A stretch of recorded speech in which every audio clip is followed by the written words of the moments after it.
مصطفى مصطفى متبعون للصفا. Sabar ini selalu kita dengar. Katanya dalam Al-Quranul Karim Allah Subhanahu wa ta'ala menyebutkan orang itu kalau masuk dalam surga, katanya salamun alaikum bima sabartum. Kan dalam ayat ini kan, salamun alaikum bima sabartum. Salam sejahtera untuk kamu wahai penghuni surga sebab kamu sabar. Secara khusus bukan sabar, padahal dia sholat, dia zakat, dia i'tikaf, dia banyak berbuat baik. Tapi ucapan tahniah malaikat kepada penghuni surga sebab mereka sabar. Di dalam Al-Quranul Karim Allah menyebutkan tentang sabar, ista'inu bis-sabri was-salah wa innaha lakabiratun illa 'alal khashi'in. Mintalah kamu pertolongan kepada Allah dengan sabar dan salat. Salat itu walaupun tiang agama, tapi Allah mendahulukan sabar dulu di sini. Bisabri wassalah, sabar dan juga salat, karena sabar itu lakabiratun, besar, berat bagi seseorang. Illa 'alal khashiin, kecuali bagi orang yang khusyuk. Sabar terbagi kepada 3 bahagian. Sabar di dalam taat, seseorang dicabar kesabarannya untuk istiqamah berbuat taat. Yang kedua, sabar meninggalkan maksiat.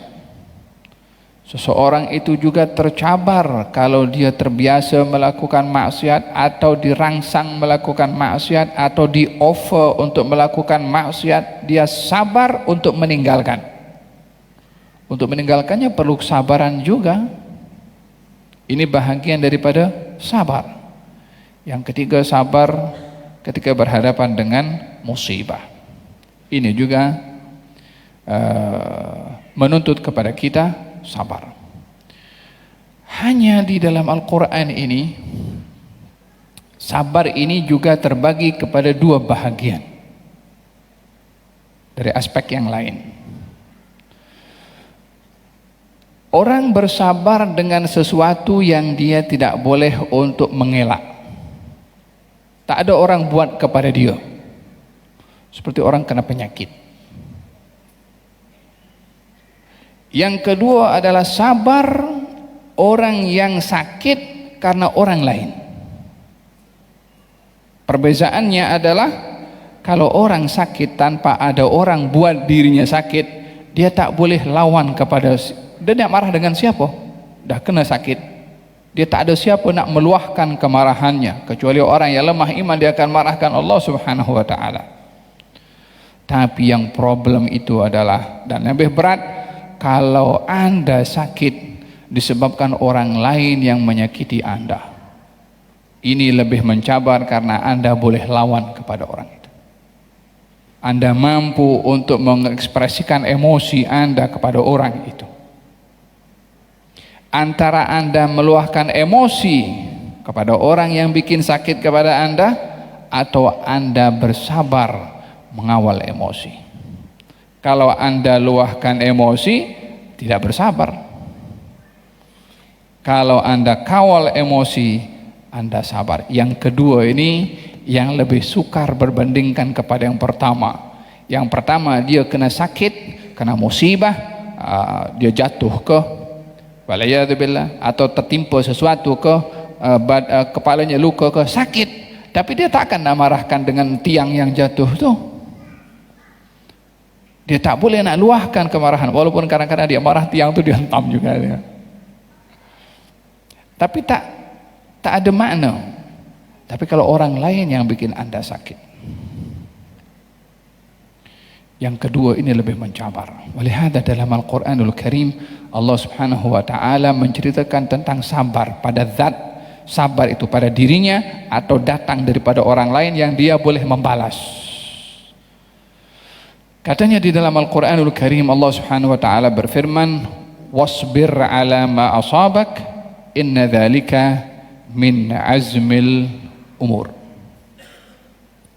sabarlah kamu atas musibah yang menimpa kamu. Yani musibah yang kamu tak boleh nak kawal, tak boleh nak kontrol. Datang begitu, jatuh ke, apa-apa jadi ke. Wasbir ala ma asabak. Sabarlah atas apa musibah yang menimpa kamu. Karena sabar yang sedemikian itu min azmil umur. Yani daripada sesuatu yang azam, yakni yang baik, sangat kuat bagi seseorang bersabar ketika ditimpa musibah. Pada sabar yang kedua, yaitu sabar karena orang lain menyakiti kita. Katanya walaman sabara wa ghafara inna dzalika lamin azmil umur. Orang yang bersabar dan memaafkan, yang demikian itu pasti daripada perbuatan azmil umur.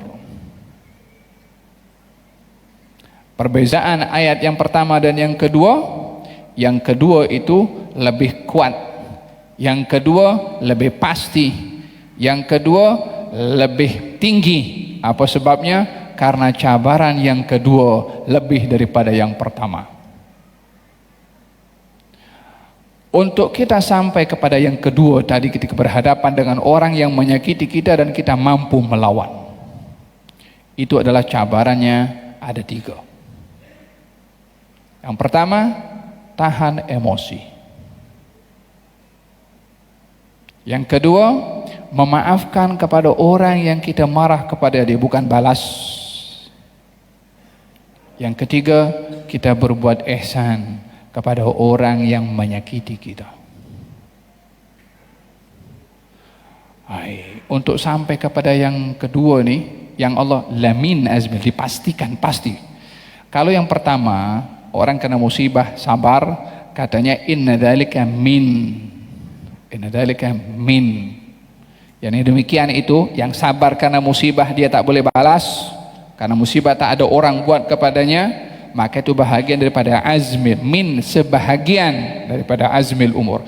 Tapi yang kedua, orang yang dia sabar dan memaafkan kepada orang yang menyakiti kepadanya, inna dzalika lamin, adalah pasti, dia pasti dapat daripada azmil umur. Beza antara pertama dengan yang kedua, karena cabaran pertama dan kedua juga beza. As-sawabu ala qadri an-nusab, balasan dari Allah itu bergantung kepada dugaan dan cabaran yang kita lalui.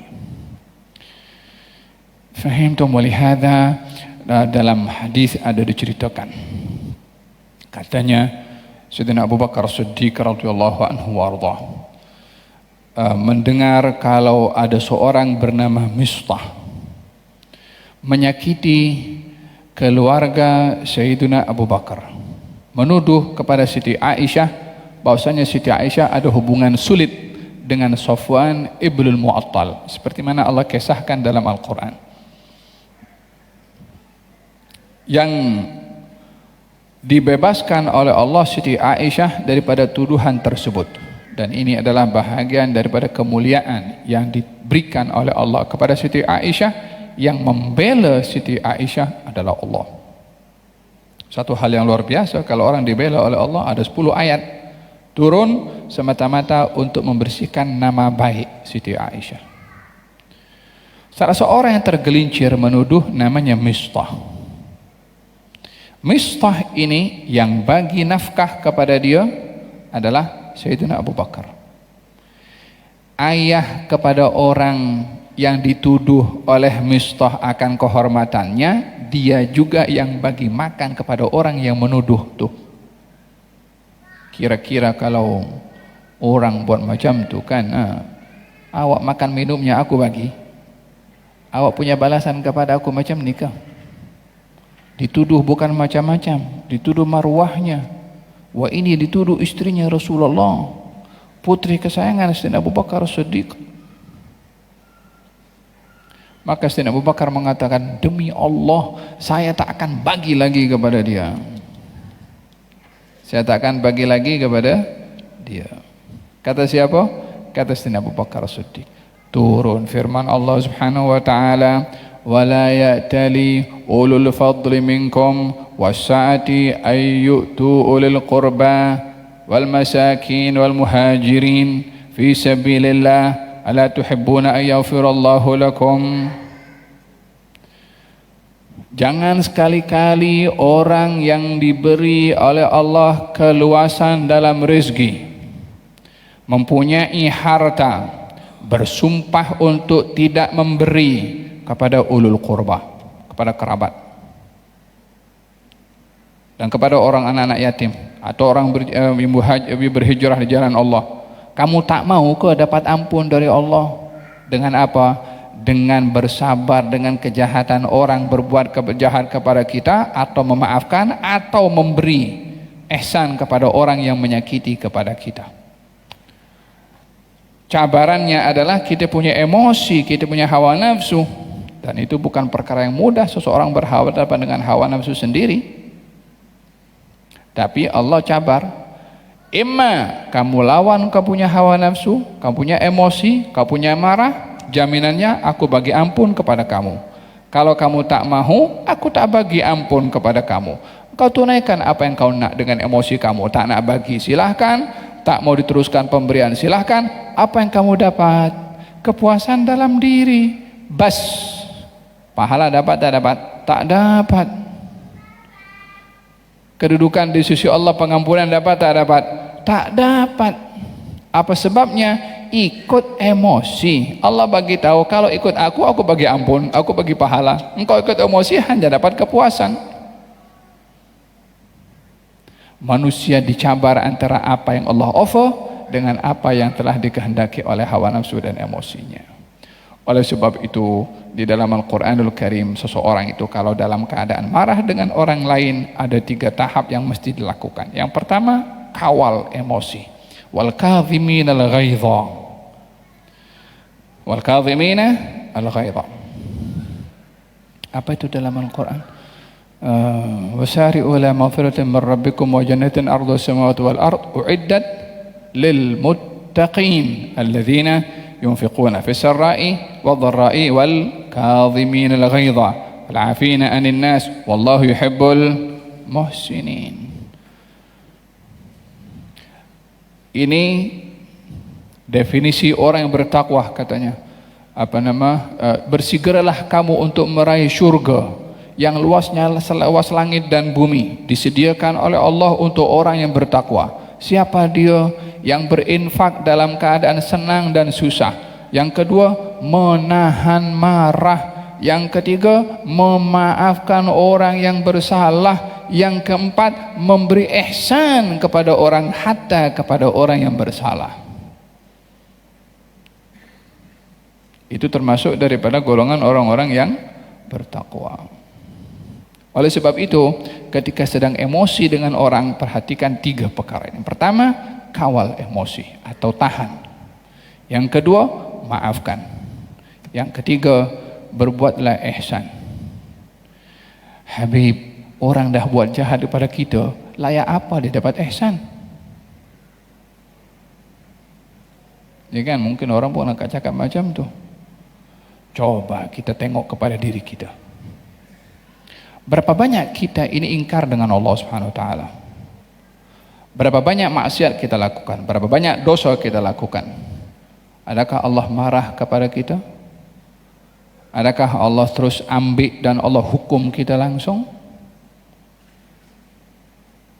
Kalau kita banyak berbuat dosa kepada Allah, Allah beri ruang kepada kita.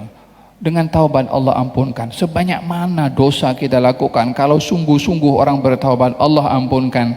Lalu sifat yang ada pada Allah mengampunkan itu, kalau kita tidak meniru, kita meniru siapa?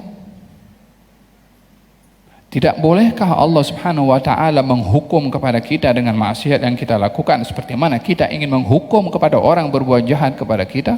Coba bayangkan maksiat orang itu kepada kita dengan maksiat kita dengan Allah Subhanahu wa taala. Kalau kita akan menghukum kepada orang itu, bukankah kita layak juga dihukum oleh Allah atas maksiat yang kita lakukan kepada Allah Subhanahu wa taala? Tapi itu tidak dilakukan oleh Allah Subhanahu wa taala. Dibuka ruang untuk bertaubat, untuk kembali. Macam itulah untuk kita menyikapi kepada orang yang bersalah. Meniru Allah dalam sikapnya terhadap hambanya. Hati-hati daripada suara iblis. Bisik telinga kita, awak bukan Tuhan, awak bukan Allah, ada apa nak meniru Allah subhanahu wa ta'ala. Kacau sini. Faham tuh? Memang saya bukan Tuhan, memang manusia bukan Tuhan, tapi manusia diperintahkan untuk meniru sifat Tuhan. Diperintahkan untuk meniru sifat maafnya Allah, sifat rahmatnya Allah, ya. Kita diperintahkan untuk meniru pada sifat-sifat mulia Allah subhanahu wa ta'ala. Faham tuh?